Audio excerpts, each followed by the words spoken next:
네, 제주 지역사회 이슈와 뉴스를 잇는 시사기획 이슈있다의 윤상보입니다.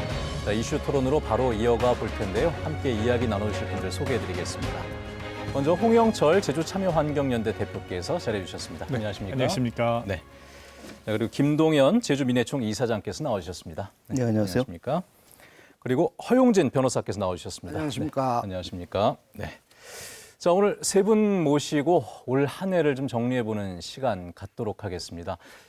2025년이 워낙에 좀 다사다난했기 때문에 참 할 이야기들이 많습니다만은 저희는 뭐 제주 쪽으로 좀 이야기를 좁혀와서 좀 크게 이슈가 됐던 것들을 저희가 몇 개 좀 추려봤습니다. 일단 첫 번째가 12.3 비상기업 논란부터 좀 짚어보고 싶은데 현재 뭐 내란 재판이 이어지고 있고 일부 선고도 나오고 있는데 자 저희는 제주 쪽으로 조금 이야기를 가져와서요. 언제부턴가 또 당시 제주도정의 대응에 대해서 좀 문제 제기가 많았고 이 이슈가 상당히 됐습니다. 일단 세 분께 좀 여쭤보고 싶은 것은 당시 그 도정의 대응에 대해서 뭐 특히 이제 또 오영훈 지사의 대응에 대한 또 문제 제기가 일부 있는 걸로 알고 있는데 어떻게 보시는지 대표님부터 좀 여쭤볼까요? 네, 뭐 당시 도청 폐쇄를 했다는 것은 방송에까지 나와가지고 예.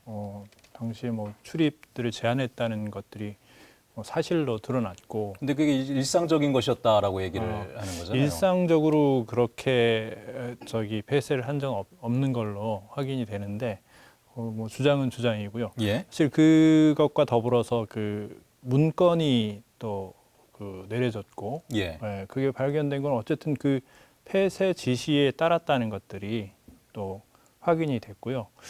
오영훈 지사 말로는 집에 있었다. 또는 네네. 이제 2차 계엄을 대비해서 해병대 사령부하고 경찰과 이제 소통했다 이렇게 얘기하는데 그 말도 이해가 잘 안 되는 게 예. 계엄은 군인과 경찰이 일으킨 겁니다. 근데 그 군인과 경찰과 2차 계엄을 대비해서 논의했다, 소통했다. 요거는 또 그것을 꼭 군인하고 경찰하고 예. 소통을 했어야 됐는지 그거는 상당히 전체적으로 봤을 때 계엄과 발을 맞췄다 하는 그런 생각이 좀 강하게 듭니다. 예. 지금 뭐 고발이 좀 왔다 하고 있어서 이 발언 괜찮으신지 모르겠습니다. 네. 어쨌거나 그 부분에 대해서 이제 도정 쪽에서는 좀 해명을 좀 일부 한 바가 있었고, 그리고 뭐 자택에서 업무 지시를 내린 것에 대한 부분에 대한 이야기가 있었고, 그 다음에 계엄 문건을 따른 것이 아니고 이제 그 일상적인 그 업무 중에 하나였다라는 아마 그 취재 얘기를 한 걸로 알고 있습니다. 자, 변호사님은 당시 그 도정 대응에 대해서는 좀 어떻게 보셨습니까? 그 아까 잠깐 말씀이 나왔습니다만 일단 그 도청을 폐쇄하고 출입 통제했다라는 취지로 언론에 난 것 같아요. 예. 그런데 문제는 뭐냐면 그 이전 단계에서 도청 폐쇄하고 출입 통제할 지시가 행안부에서 내려온 것이다라는 취지로 언론에 난 것 같은데 예. 그 지시 구체적 내용이 무엇이냐가 관건이 될 것 같아요. 그런데 지금까지 우리 제주 지역사회 언론에서 보면 행안부를 통해서 당직실에 지시 내려왔다라고 부분 내용에 대해서 아무도 언급을 아니하는 것 같습니다. 그래서 그 내용 여하에 따라서 법률적 문제가 생길 수도 있고 예. 그렇지 아니할 수도 있다. 그러니까 계엄 발표를 보고 청사를 일상적으로 보호하는 차원에서 예. 출입 통제를 일부 지사의 것이냐. 판단에 따라서 한 거라면 예. 법률적으로 그 문제의 소지가 없다고 볼 수 있지만은 만약에 계엄에 따른 중앙의 지시에 따른 후속 조치였다면 그대로 따랐다면 따랐다면 그거는 법률적으로 다소 문제가 있을 수도 있지 않느냐. 예. 그래서 한간에 의혹을 제기하고 네. 하는 건데 이에 대해서 도지사의 해명 저도 언론을 통해서 봤습니다마는 예. 해명 자체가 상당히 불명확해요. 그러니까 의혹을 증폭시키는 결과를 초래하는 건데 예. 그러면 지금이라도 제주도정 입장에서는 그 당시 객관적 상황을 도민들에게 상세하게 설명하는 것이 우선 문제가 아닐까 이런 알겠습니다. 생각을 가져봅니다. 예. 김동연 이사장께는 이 부분을 여쭤보고 싶은데 지금 뭐 이제 두 분이 그 당시 도정의 대응에 대해서 좀 얘기를 해주셨지 않습니까? 근데 그 이후에 어느 순간부터 이제 고부건 변호사가 이 문제를 좀 집중적으로 제기를 했죠. 오영훈 지사를 부하 수행 혐의로 내란 특검에 고발했고 이 내란 사태 이후에 참 새로 듣는 단어들이 굉장히 많아가지고 잘 몰랐던 단어들. 최근에 오영훈 지사는 무혐의 처분을 받았습니다. 또 그 와중에 도정에서는 또 고부건 변호사를 고발하는 일이 있었고 그 일련의 과정들, 이 서로 간의 대응이 적절했는가에 대한 또 문제 제기들이 좀 있는 걸로 알고 있어서 이 부분은 어떻게 생각하시는지 궁금합니다. 저는 대단히 불필요한 사회적 비용이 좀 우리가 치렀다라는 생각이 들거든요. 양쪽 모두가요? 예, 아니면은? 그러니까 일종의 뭐냐면 행정적 절차의 문제를 따지는 게 아니고요. 그 계엄 비상계엄이 선포됐을 때 이게 제주도민들의 입장은 뭐냐면 제주도지사로서의 정치적 책임의 문제를 묻는 겁니다. 그러니까 기본적으로 광주 같은 경우는 광주 강기정 시장이 계엄 비상계엄이 선포되고 나니까 예. 도청에서 그 시민사회단체 대표들도 다 만나서 향후에 이제 이걸 어떻게 할 것이냐라고 하는 걸 논의를 했잖아요. 그러니까 뭐 오영훈 도지사도 과거 민정운동을 해본 사람 아닙니까? 그러면 이 비상계엄이라고 하는 것이 주는 정치적인 무게 그리고 앞으로 미칠 파장들을 누구보다 잘 알고 있을 텐데, 그러니까 실무적인 판단일 수 있을 것 같아요. 예를 들면 집에서 뭐 이 지휘했다는 건 실무적 판단이지만 그 실무적 판단이라고 하는 것으로 이야기하기에는 제주도민들이 요구하는 정치적 책임에 굉장히 충실히 따르는가, 기대를 했느냐라는 문제죠. 그러니까 그런 부분들에 대한 문제 제기고요. 저는 이제 너무 이제 일을 너무 키웠다. 그러니까 물론 그렇게 제기할 수 있어요. 사람들이 고범 변호사처럼. 그러면 그 부분에 대해서 저는 이렇고 후는 이렇고 그리고 그 당시에 그런 비상계엄 선포와 관련해서 제주도청의 대응이 좀 미흡한 부분이 있었다라고 하면 솔직히 인정하고 그 부분은 죄송하다라고 얘기해버리면 끝날 문제고요. 명예훼손으로 고발까지 한 거는 좀 너무 과한 거죠. 그러니까 그 얘기는 하더라고요.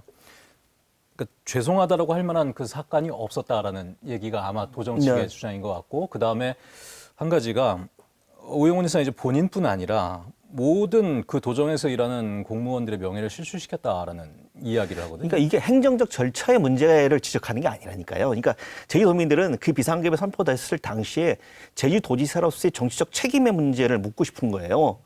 그러니까 그런 정치적 책임을 제주도민들의 눈높이에 맞지 않게 했다라고 하는 지적이 있으면 그런 지적을 겸허히 수용한다. 좀 도민들의 눈높이에 맞지 않은 부분들이 있었던 부분들에 대해서는 죄송하다라고 얘기해버리면 되는 거거든요. 뭐 행정적인 잘잘못을 이야기하는 게 아니란 말이에요. 그러니까 비판의 어떤 포인트를 제주도에서는 좀 잘못 받아들이고 있는 게 아닌가라는 생각이 듭니다. 알겠습니다. 변호사님께 잠깐 여쭤보고 싶은 게 아까 그 법률적인 부분 얘기하셨습니다. 이제 그 부분은 따져봐야 될 부분이 있고 아마 그 행안부에서도 조사를 좀 계속 해온 걸로 알고 있긴 합니다만은 법률적인 부분이 있고 또 정서적인 부분이 있잖아요. 그러니까 서로 간에 이 지금 고발이 서로 왔다 갔다 하는 이 부분에 대해서는 어떻게 보셨는지 궁금해요. 일단 뭐 그 아까 김 이사장님께서 말씀하셨지만은 일단 의혹이 발생을 한 상황에서 도지사가 선제적으로 그 의혹에 대한 도민들이 납득할 수 있는 설명, 이 설명을 했으면 고발 사태까지 안 나갈 수도 있었다. 근데 서로 우리는 잘못이 없다, 잘못이 있다 하는 이 양단적 시각에서 이 문제를 접근하다 보니까 고발이 이루어졌고 그 고발한 분의 의도는 아마 그러지 않았을까요? 도민들한테 의혹을 해소시켜달라 그런 취지가 강한 것 같아서 의혹이 있는 상태에서 고발 자체가 부적절하다고 보기는 어려운 측면이 있고 쌍방이 고발했나요? 그럼 그 명예훼손이라는 취지로 고발을 했다면 그건 매우 부적절해 보인다. 도정 측의 대처가. 도정 측에서 도민을 대표해서 도민을 이끌어가는 분이 도민이 목소리에 의혹을 해명하라는 목소리에 대해서 그걸 명예훼손이라고 하면 정치적인 측면에서도 바람직하지는 않은 것이다. 법적으로는 더할 나위 없이 바람직하지 않다라고 보이고요. 그러니까 이게 지금 계엄 논란이 좀 정치적으로도 계속 이게 사그러들지는 않습니다. 지금 이슈가 계속 생산이 되고 있고 한 1년쯤 지났으면 이제 국민들은 어느 정도 정리가 되기를 바랬을 텐데 그게 좀 안 되고 있는 상황인데, 자, 우리 제주에서는 지금 이 오영훈 지사와 관련된 논란도 있었지만은 지금 시기가요. 선거는 아닌데 선거 같은 시기가 지금 돼버렸지 않습니까? 6개월 정도 남았는데 지선이 또 있기 때문에 향후 이 관련돼서 오영훈 지사의 정치 행보, 그다음에 또 다른 또 후보들의 그 정치 행보에도 영향을 미칠 수 있는 주제가 될 것 같다는 좀 이야기들이 있어서 여기에 대해서는 홍 대표님은 좀 어떻게 보시는지 어떻게 좀 전망하십니까? 어쨌든 뭐 오영훈 지사가 민주당 내부에서 그 자치단체장으로서 평가가 상당히 낮은 제일 하위에 속하고 예. 저는 판단하기에 앞서서 말한 이 내란의 부하 수행 혐의가 예. 공식적으로 정부가 이제 조사를 한 거잖아요. 예. 그런 것들은 아무 근거 없이 조사를 한 게 아니고 일상적 통제라고 하더라도 공문으로 그렇게 시달한 그 매번 그런 일상적 통제를 공문으로 시달합니까? 그리고 그것들이 바로 이제 행안부의 당시 계엄 당시 행안부의 지시를 따른 것인데 그런 부분들에서 사실 이 내란의 부하 수행이라는 건 부하 내동했다는 거거든요. 예, 뭐 일단 뭐 주도적으로 뭘 나왔습니다만. 했다는 게 아니고 예. 어쨌든 뭐 그런 것들이 아직도 이런 의문들이 좀 풀리지 않고 있고 도민들이 그런 부분에 대해서 명확히 납득을 하지 못하고 있습니다. 그래서 그러니까 이게 선거 예. 때까지 지속될 이슈 같다는 말씀이신 네네, 계속 거죠? 이게 지속될 수 있다. 왜냐하면 지금 내란 재판들이 내년까지 쭉 이어질 거기 때문에 예, 예. 그런 부분들이 좀 사그러들지는 않을 것이다. 알겠습니다. 지금 뭐 오늘 올해 한 해를 정리하는 시간이기 때문에 많은 시간을 할애는 못하는데 아무튼 이 부분에 대한 이슈에 대해서 각자의 생각을 좀 들어봤습니다. 두 번째는 제2공항 이슈가 벌써 10년이 됐습니다. 올해가 그 10년이 되는 해인데 건설계획 발표한 지 10년이 됐습니다. 사전에 말씀드리자면 이거 제2공항 찬반 토론 아닙니다. 이 관련돼서 이제 그 지금 진행 과정과 앞으로에 대해서 조금 여러분들의 조언을 들어보고 싶은 부분인데 지난 10년간의 제주도 내에서 참 많은 갈등을 불러왔던 이슈이기 때문에 여기에 대해서 총평을 먼저 해보신다면 어떨까요? 예, 이사장님. 그러니까 10년 이슈죠. 이제 이 이슈에 대한 피로도가 도민사회에 굉장히 큽니다. 이렇게 된 원인이 뭐냐라고 하는 걸 근본적으로 따져보면 기본적으로 국토부가 일방적으로 추진했다는 거, 그리고 수요 대책이 실패했다는 부분들이 있는 거죠. 예. 그러니까 2015년 했을 때 2025년의 예측과 따르면 한 1,000만 명 정도가 수요 대책이 좀 틀린 걸로 나오고 있지 않습니까? 그래서 결국 원인 제공은 이제 국토부가 한 거예요. 그러면 기본적으로 이런 부분들에 대해서 국토부가 일방적인 추진이 갖고 있는 갈등의 요소들을 문제가 있다라고 판단하고 예. 그런 부분은 어떻게 해결할 것인가라는 얘기를 해야 돼요. 그러면 뭐냐면 관련된 자료들에 대한 투명한 공개와 검증 이런 절차들이 필요하다는 게 도민사회 일관된 요구이기 때문에 예. 그런 부분들에 대해서 국토부도 충분히 이제 도민사회의 여론을 받아들여야 되죠. 그리고 제주도정도 마찬가지입니다. 그러니까 자꾸 이제 도민의 자기 결정권 얘기하고 있는데 그것이 실현될 수 있는 방법이 뭐냐라고 하는 부분들, 예. 뭐 시민사회에서 를 비롯한 제주 지역 주민들도 주민투표 문제를 줄기차게 제기를 했기 때문에 이런 부분들을 통해서 이제는 이 속무적인 갈등을 좀 그만둬야 될 시기가 오지 않았나라는 생각이 듭니다. 그러니까 그 지금 10년을 평가할 때 국토부의 무리한 추진이 혼란의 원인이었고 그다음에 지금 도정에서도 명확한 입장을 제대로 보여주지 못하는 것이 지금 도민사회 갈등을 계속 지속시키고 있는 원인이다 이렇게 보시는 겁니까? 변호사님은 지난 10년 총평을 해보신다면 어떻습니까? 제2공항 관련해서? 우리 김 이사장님 지적하신 부분에 대해 일정 공감할 수 있는 부분이 있기는 한데요. 예. 그보다도 저는 이렇게 생각합니다. 일단 그 정치권이 애매한 태도가 갈등을 장기화시켰고 혼란을 부추겼다. 예. 원희룡 도정부터 쭉 지금 오영훈 도정까지 진행하는 과정에서 예. 도지사들이 아무런 적극적 의지를 보이지 않았어요. 추진에 대해서. 그거는 원지사께서 들으시면 굉장히 서운해할 말 같은데요. 뭐 서운할지는 모르겠습니다만은 뭐 어떡하겠습니까? 도민들이 그렇게 느끼는데. 원희룡 지사도 명확하게 이렇게 추진을 하지는 않았다. 예. 적극적으로 추진하진 않았다고 예. 저는 생각하는 사람이고요. 예.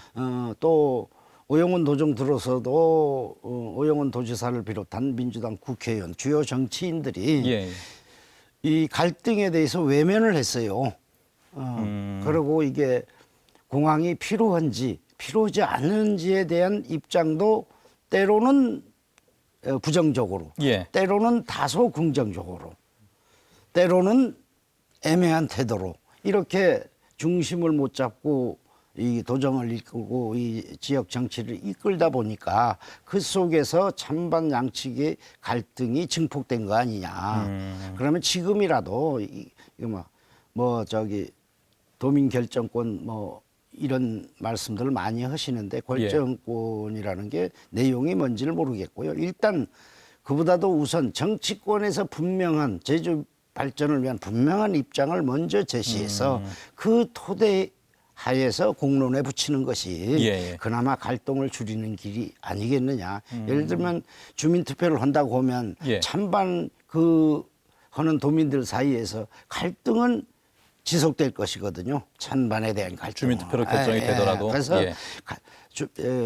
도민 결정권이라는 이름하에 주장하는 예. 주민투표 이거는 갈등을 고착화시킬 우려가 있다. 예. 그래서 갈등 해소 측면에서 보면 그렇게 바람직하다고 보지 않는다 이런 예. 생각을 갖고 있습니다. 알겠습니다. 정치권에 가장 큰 책임이 있다는 말씀하셨습니다. 그 태도가 불명확했던 정치권의 그 책임. 예. 근데 제 기억에 보수 쪽에서는 당에서는 좀 그래도 태도 자체는 좀 명확했는데 근데 추진 쪽으로.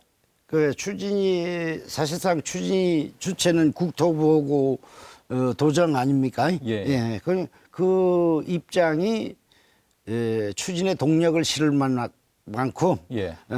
분명하고 강력한 입장을 견제하지 못한 것이 현실이다. 저는 이렇게 진단을 예. 하고 있습니다. 알겠습니다. 이 10년을 총평을 하려고 하다 보니까 결국은 그 원인과 왜 이렇게 장기화됐는지에 대한 이야기로 좀 얘기들이 가고 있는 것 같습니다. 이 부분은 대표님께도 좀 여쭤보겠습니다. 왜 이렇게 장기화되고 있는지.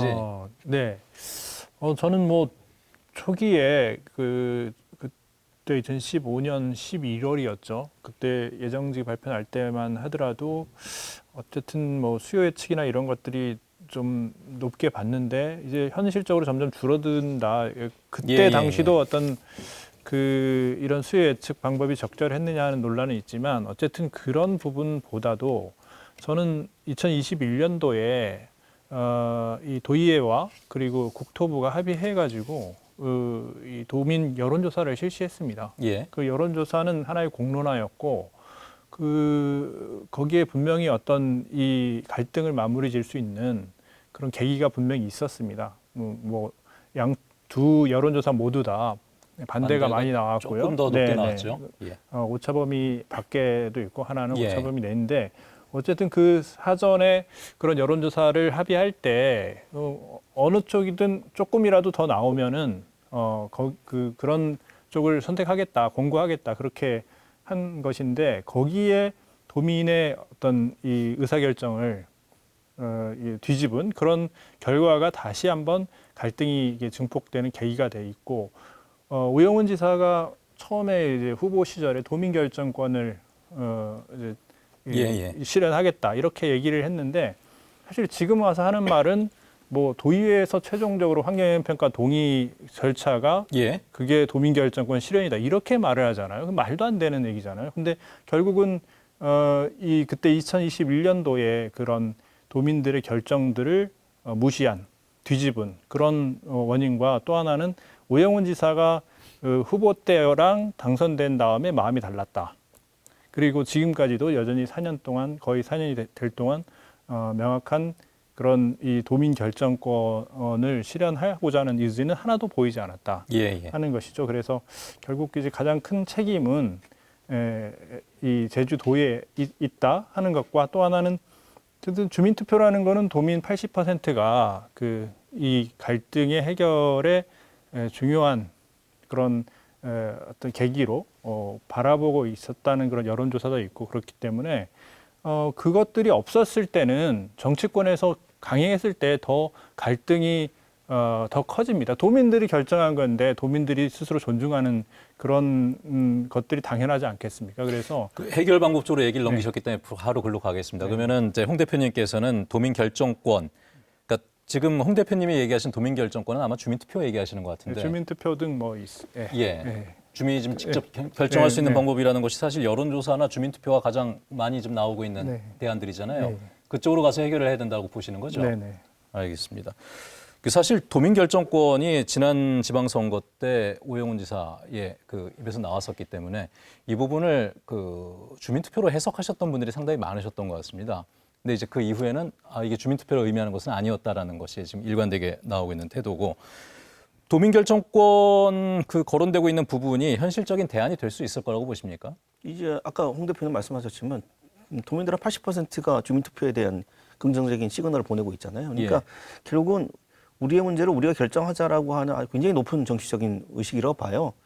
그렇게 지금의 어떤 찬성과 반대로 이제 극단적 갈등을 해결할 수 있는 또는 해소하기 위한 하나의 예. 방법은 결국 주민들이 스스로 결정하고 그 결정을 도민들이 용납할 수밖에 없는 네. 그런 제도적 장치가 필요하죠. 근데 허용진 변호사께서는 아까 그 사실 주민투표를 한다고 해서 그 갈등이 해소될 거라는 생각은 안 한다는 말씀을 하셨잖아요. 이게 일단은 그렇게 되면 일단 여러 가지 정보들이 투명하게 공개가 돼야겠죠. 그래서 여러 가지 정보들이 투명하게 공개되고 그걸 통해서 주민들이 스스로 판단할 수 있는 것을 하고, 그리고 주민투표를 실시할 때 찬성과 반대 어떤 결과가 나와도 경험을 수용하겠다라고 하는 것 입장들을 밝힌다고 한다면 예. 뭐 찬성이 되든 아니 반대가 되든 그렇게 해서 이 10년 동안에 굉장히 오랫동안 끌어온 갈등을 일단 일단락시키고 언제까지 이런 소모적인 논쟁에 우리 제주도가 이제 사회적 비용을 지불해야 되는가? 주민이 결정을 하고 일단락시킨 후에 갈등 해소를 위해 나서야 된다는 네, 말씀이신 것 같습니다. 혹시 반론 있으시면 짧게 듣고 다음 주로 좀 넘어가겠습니다. 일단 그 갈등의 요인이 무엇인가를 우리 분석한 다음에 예. 그에 따른 정보를 투명하게 공개하고 도민들을 설득하는 과정이 우선시 된 후에 예. 도민 결정권 행사할 것인지 여부를 결정해야 되는 게 갈등을 관리하는데 또는 갈등을 조정하는데 도움이 될 것이다. 저는 이렇게 생각하고 있는 사람입니다. 예, 알겠습니다.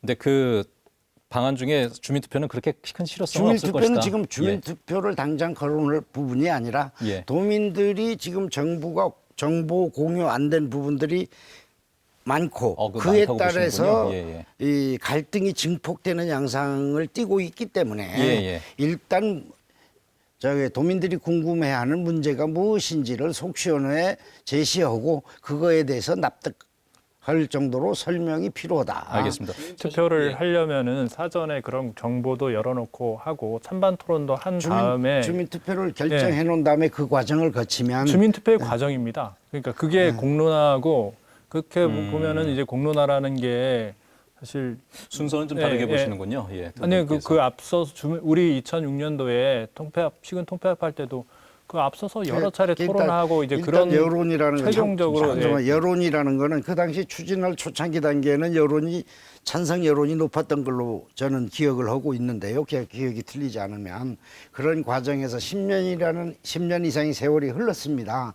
그러면 지금 단계에서 여론 또 앞으로 10년 흘렀을 때 여론 이런 문제들이 있기 때문에 여론으로 주요 국책 사업을 또 도민 전체에 막대한 이해관계에 있는 사안을 여론조사를 통해서 결정한다는 것은 예. 또 다른 갈등을 불러일으키는 한 요인으로밖에 되지 않지 않느냐 이런 예. 생각을 갖고 있습니다. 알겠습니다. 제2공항과 관련해서는 참 지금 10년이 지나도록 이 얘기를 하고 있다는 것도 사실 좀 가슴 아픈 부분이긴 합니다. 그만큼 오랜 시간 우리 사회 갈등이었기 때문에.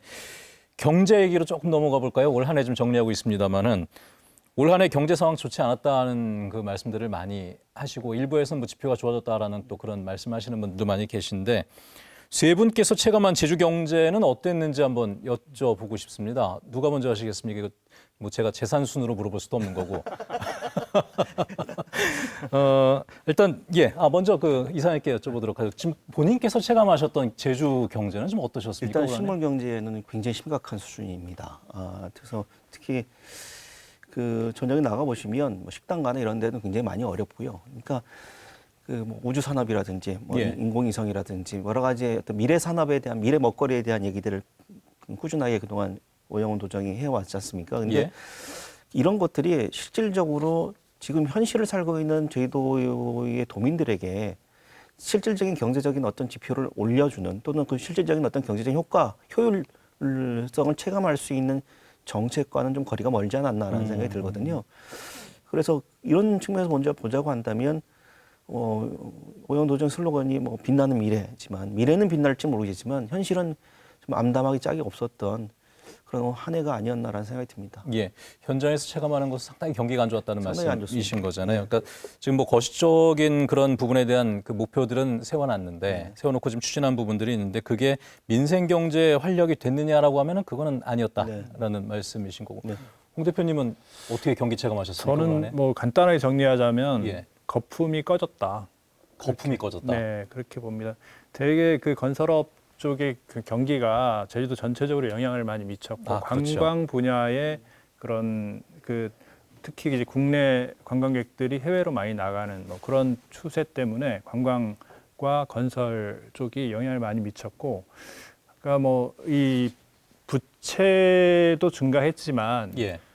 더 문제가 되는 연체율이 증가하고 있다는 거죠. 그래서 결국은 그런 연체들은 어디에서 발생했냐 했을 때 그런 거품에서 발생했다. 그다음 부동산 그동안의 상승들이 쭉 이어져 왔고 그런 것들을 기대해 가지고 그쪽에 투자를 많이 한 뭐 예. 그런 결과고, 제주도의 경제 구조가 좀 상당히 그동안 건설업이나 관광업 이런 쪽에 매우 경도돼 있었기 때문에 이런 조금의 어떤 변화에도 예, 이렇게 쉽게 허물어지는 그런 현상들을 낳고 있지 않나 생각합니다. 좀 보기 쉽게 알기 쉽게 정리를 하자면은 사실 우구민 지사 말년부터 이제 원희룡 지사 시절까지가 제주도 부동산 경기에 굉장히 큰 호황 시절이었는데 그 거품이 꺼지면서 민생 경제도 좀 같이 가라앉는 부분들, 그러니까 너무 그쪽에 몰려 있었던 것이 지금 어려움을 느끼는 원인이다라는 말씀을 하신 것 같고요. 변호사님께서는 경기 좀 어떻게 보셨어요, 올 한 해? 뭐 두 분 말씀하시는 거와 뭐 대동소이한데요. 예. 아마 IMF 이후 가장 체감 경기가 어렵지 않나 저는 그렇게 생각합니다. 그래요? 예, 현실적으로 지표 말씀들을 하셨으니까 현실적으로 접근해 보면은 시내 중심가에 9시 이후에 나가 보면 사람들 수가 한 3분의 1로 줄었어요. 그러니까 서민 경기는 거리를 보면 저는 길거리를 보면 알 수 있다고 생각합니다.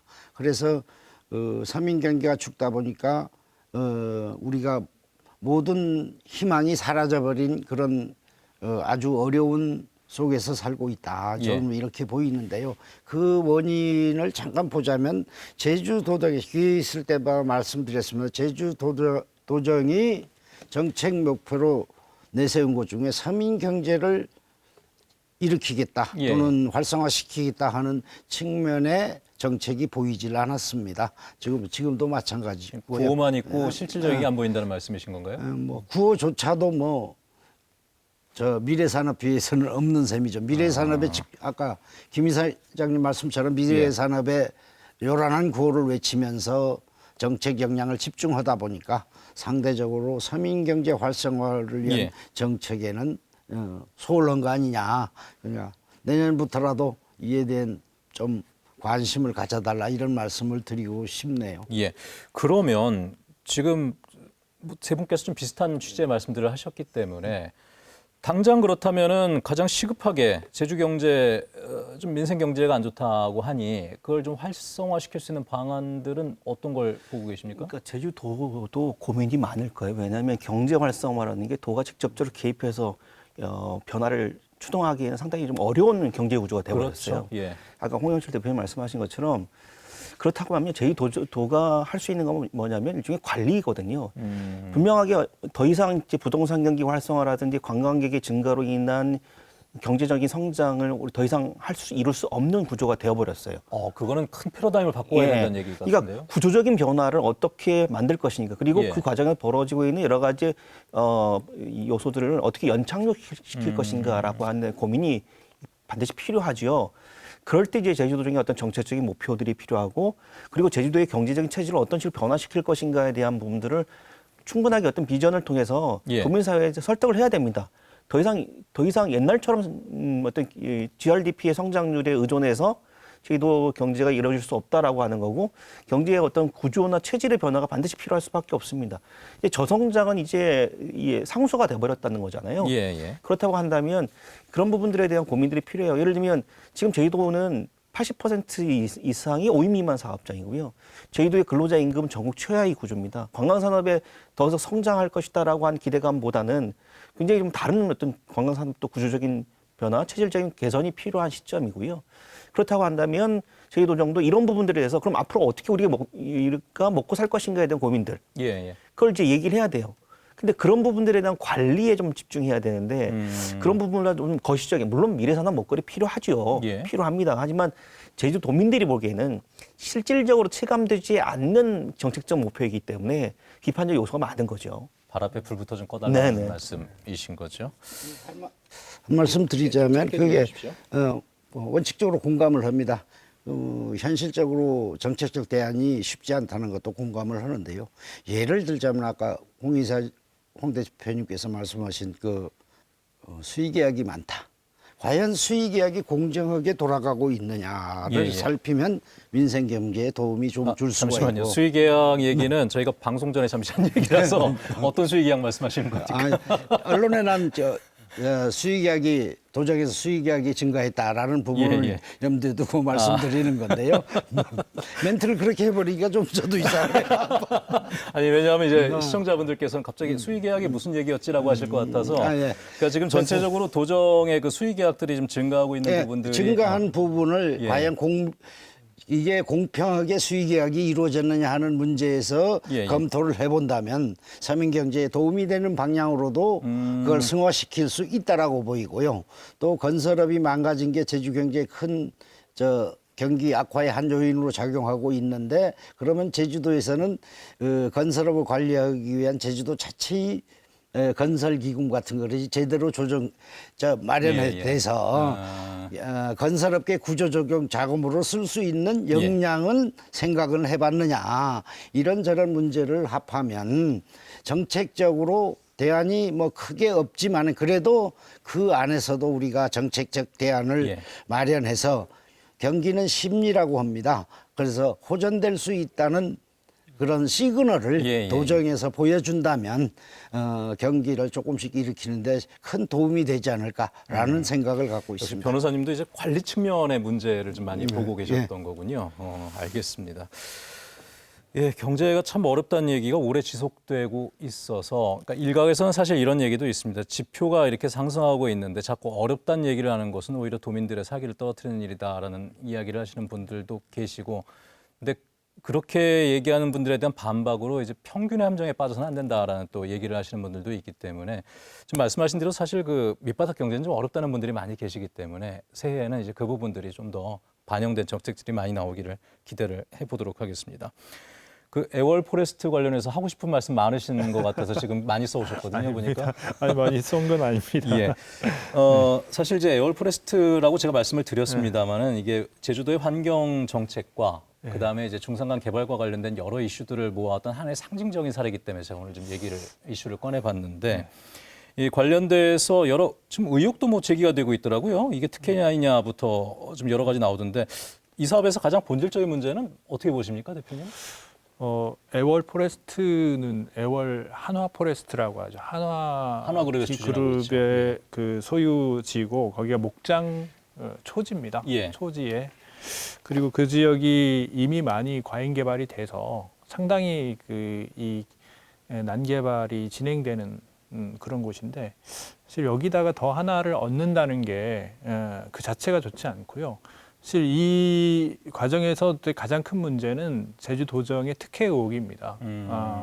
1차적으로 거기가 이제 중산간 구역으로 도시 기본 계획으로 정해서 보전 강화 구역으로 지정돼 있는데 일반적으로 그런 구역에서는 뭐 보전을 중심으로 해야 되겠죠. 근데 여기에 지금 중산간 2구역이라는 걸 신설을 해가지고 이런 숙박 시설이 가능하도록 열어줬다는 거죠. 기본적인 계획을 이제 관리 계획에서 바꾸고 있는 겁니다.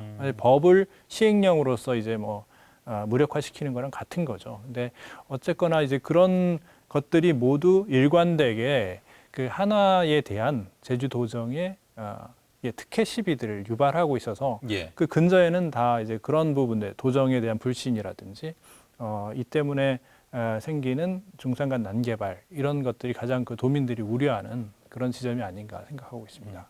이 부분은 저 변호사님께 먼저 좀 여쭤보고 넘기도록 하겠습니다. 지금 이제 여러 의혹 제기 말씀하셨고 이게 하나의 특혜성이라는 말씀을 하셨지 않습니까? 근데 또 일각에서는 또 그런 얘기들도 합니다. 이게 지금 제주도 경제가 워낙 어렵다 보니 경기 활성화에 도움이 되는 프로젝트가 아닌가. 그리고 중산간은 언제까지 그냥 묶어만 둬야 될 것인가? 여기도 좀 선별적으로 그리고 가능한 범위 내에서 개발해야 되지 않느냐 또 일부 지적도 있기 때문에 혹시 거기에 대한 생각은 어떠신지 궁금합니다. 이 원론적으로 여쭤보는 것 같아서 생각을 해보면요. 예. 지금 아까 우리 대표님도 말씀하셨지만은 중산간을 보존한다 해야 된다는 원론에 대해서 도민들이 뭐 이견을 달 분은 그렇죠. 거의 없는 걸로 예. 생각합니다. 그러면 중산간 보존과 개발이라는 서로 상충되는 그 난제를 어떻게 조화를 이룰 것이냐 하는 문제이거든요. 예. 이거야말로 우리 도민들이 의견을 집약해서 우리 100년, 200년 보존해야 될 그런 환경 아니겠습니까? 그러면 그 환경 보존을 염두에 두고 중산간 개발을 어느 정도 허용해야 될 것이냐의 문제를 각계 의견, 전문가 의견, 도민 의견, 그다음에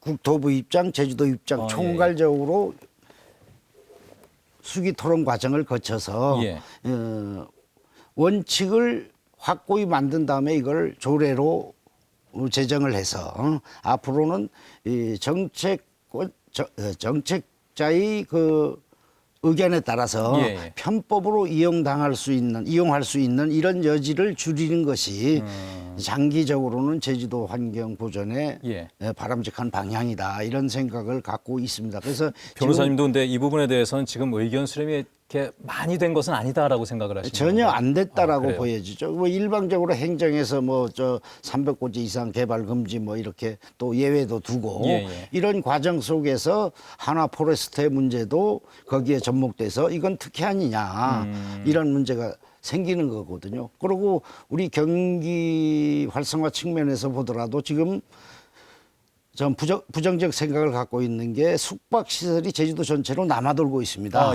거기에다가 대규모 숙박시설을 짓는다면 소규모 영세업자들이 숙박업은 어떡하란 말이냐. 그래서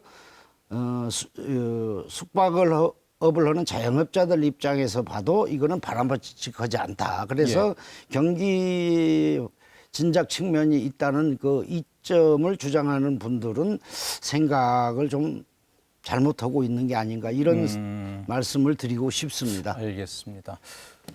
지금 기준 얘기하셨는데 사실 그 기준을 제대로 세워야 된다는 얘기는 예전부터 많았었죠. 근데 도정이 바뀔 때마다 사실 기준이 바뀌는 부분도 없지 않아 있습니다. 제 기억에 그 원희룡 도지사 시절에 세웠던 중산간 가이드라인에 따르면 사실 짓기 어려운 지역인데 지금 그 기준을 조금 바꿔서 이렇게 하겠다는 거 아니겠습니까?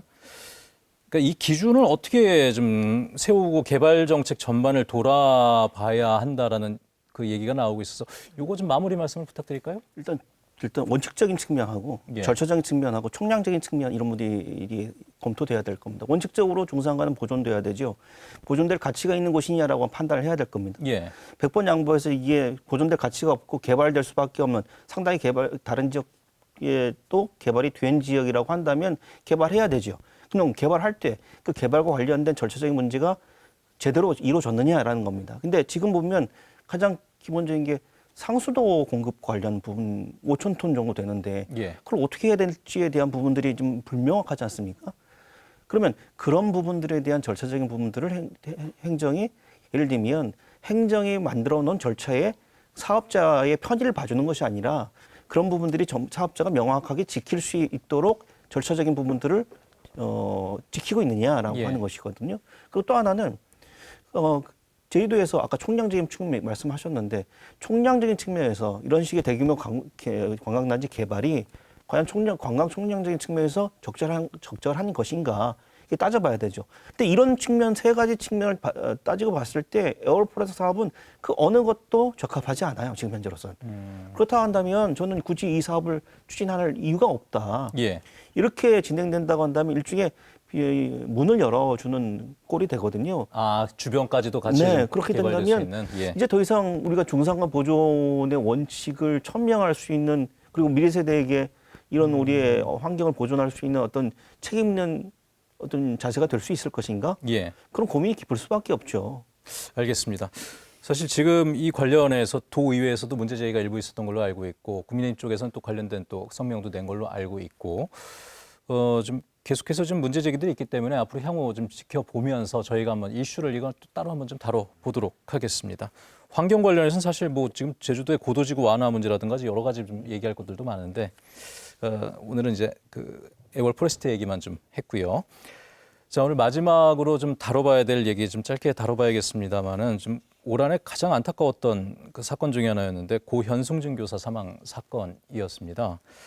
이게 학교 현장의 구조적 문제를 드러낸 사건이다라는 평가도 많긴 했는데 자, 일단 그 원인보다도 지금 뭐 최근에 교육청의 진상조사 결과 발표도 나왔었고 이제 경찰의 또 그 조사 결과도 나왔지 않습니까? 경찰에서는 이제 민원 가족의 혐의 없음으로 좀 결론을 내린 상태이고, 근데 지금 유족과 교원단체들이 굉장히 이 내용들에 대해서 반발하고 있습니다. 경찰의 조사에 대해서도 또 교육청의 조사 결과에 대해서도 조사단 재구성을 하자 요구하고 있는데 현재까지 조사와 후속 조치들에 대해서는 좀 어떻게 보고 계셨는지 그 부분이 좀 궁금합니다. 변호사님 좀 여쭤볼까요? 뭐 언론의 조사 결과야 뭐 다 발표됐고 예. 이렇게 했으니까 참 안타까운 사건이 발생했습니다. 그러면 일단 법적인 문제를 떠나서 네. 이 사회적 그 파장을 일으키고 앞으로도 재발돼서는 아니 될 이런 안타까운 사건이 발생한 데에 대해서 예. 과연 주무 관청인 교육청에서 예. 교육감은 그 유족이나 이 사태 수습을 위해서 무엇을 했는가를 묻고 있는 거라고 저는 생각합니다. 네. 도민들도 교육감은 무엇을 하였습니까? 그 학교 교장은 무엇을 하였습니까? 이런 질문을 던지고 있는 거거든요. 예. 그냥 발표문을 아무리 봐도 우리는 책임이 없다. 이런 글자밖에 안 보이는 것 같아요. 그래서 유족들이 더욱 분노에 찬 심정으로 예, 예. 진상조사를 다시 해달라 이렇게 요구를 하고 있는 거 아니겠습니까? 국가수 심리부검 결과도 그렇고 예, 예. 업무 스트레스, 그다음 민원 스트레스가 장기화돼 있다. 복합적으로 작용했다는 복합적으로 평가잖아요. 작용했다. 이럴 정도의 상황에서 교사가 그 고인이 겪는 아픔은 얼마나 컸겠습니까? 그것을 과연 그 심정을 조금이라도 이해하는 측면에서 진상조사도 이루어지고 그 결과도 발표하고 후속 조치에 대한 예, 예.